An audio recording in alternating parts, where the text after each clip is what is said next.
જેને કારણે paper leak થયું છે, પેપરની અંદર કૌભાંડ ભ્રષ્ટાચાર થયો છે, પેપર લીકેજના જે માફિયાઓ છે એને સજા જ્યાં સુધી નહીં મળે ને ત્યાં સુધી આનું સમાધાન નથી. ગુજરાતની અંદર પણ છેલ્લા 2014 થી લઈને 2024 સુધીમાં 34 પેપર લીક થયા છે. ખાલી નારાઓ લગાડવાથી કે અમે કોઈ ચમરબંધીને છોડતા નથી, બેટી બચાવો બેટી પઢાવો કે बढ़ेगा इंडिया तभी तो बढ़ेगा इंडिया, આનાથી સમાધાન નથી.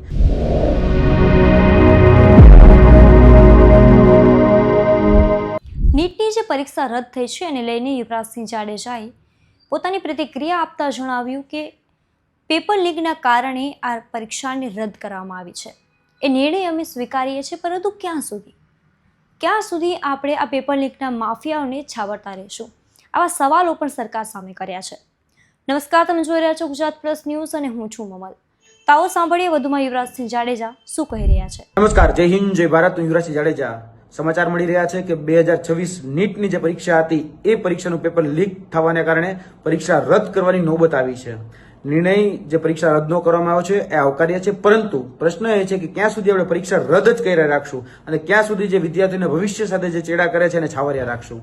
પરીક્ષા રદ એ ક્યારેય વિકલ્પ નથી. પરીક્ષા જેને કારણે પેપર લીક થયું છે, પેપરની અંદર કૌભાંડ ભ્રષ્ટાચાર થયો છે, પેપર લીકેજના જે માફિયાઓ છે એને સજા જ્યાં સુધી નહીં મળે ને ત્યાં સુધી આનું સમાધાન નથી. આનું જો નિરાકરણ લાવવું હોય તો પેપર લીકેજના જે પણ માફિયાઓ છે એ કોઈ પણ પાર્ટી સાથે હોય, કોઈ પણ સમાજ સાથે હોય, કોઈ પણ પક્ષ સાથે હોય કે કોઈ પણ ધર્મ સાથે સંકળાયેલા હોય એને ઉપર ખરેખર સકંજો કસાવવો જોઈએ. એના ઉપર જો સકંજો કસાશે, એને ખરેખર દાખલારૂપ જો કાર્યવાહી થશે તો જ આ છાશવારે બનતી જે ઘટનાઓ છે એ બંધ થશે. ગુજરાતની અંદર પણ છેલ્લા 2014 થી લઈને 2024 સુધીમાં 34 પેપર લીક થયા છે. આજ દિન સુધી એક પણ વ્યક્તિને, એક પણ ચમરબંધીને એ સજા નથી થઈ. એક પણ વ્યક્તિ આજે એ જેલના સળિયાની પાછળ નથી. ક્યાંક ને ક્યાંક આ કરુણતા છે અને એને કારણે જ આ પેપર લીકેજના જે માફિયાઓ છે, પેપર લીકેજના જે કૌભાંડીઓ છે એને બળ મળી રહ્યું છે કે પેલા કહી શકાય કે નાનું કૌભાંડ કરતા 2-5 લાખ રૂપિયાનું કૌભાંડ કરતા 2-5 કરોડનું કૌભાંડ કરતા થઈ ગયા છે.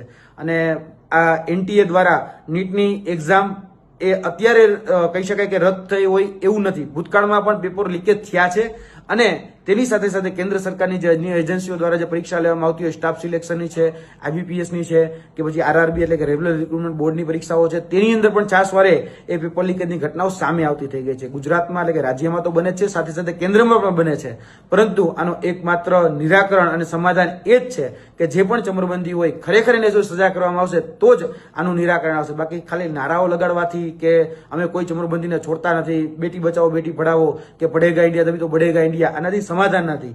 આજે જોવા જઈએ તો 23 લાખ જે વિદ્યાર્થીઓ છે એની સાથે ભવિષ્ય સાથે ચેડા થયા છે. એના ભવિષ્ય સાથે એની સાથે પણ ચેડા થયા છે, કારણ કે આજે એ 23 લાખ વિદ્યાર્થીઓ માનસિક ત્રાસમાંથી ગુજરી રહ્યા છે અને પરીક્ષા રદ કરવી એટલે વિદ્યાર્થીઓને ખરેખર જોવા જઈએ તો આમાં સૌથી વધારે નુકસાન થતું હોય છે.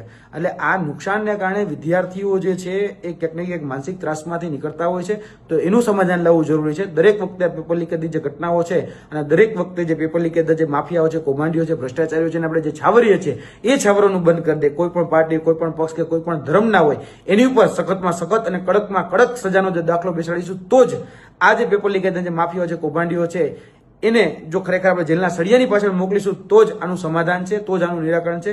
બાકી આ ઘટનાઓ એ વારંવાર પુનરાવર્તન થતું રહેશે. એટલે આનું નિરાકરણ લાવીએ. જય હિન્દ, જય ભારત. યુવરાજસિંહ જાડેજાની વાતથી તમે કેટલા સહેમત છો, શું વિચારો છો, કોમેન્ટ કરીને એમને જરૂરથી જણાવજો. અત્યાર માટે બસ આટલું જ. નમસ્કાર.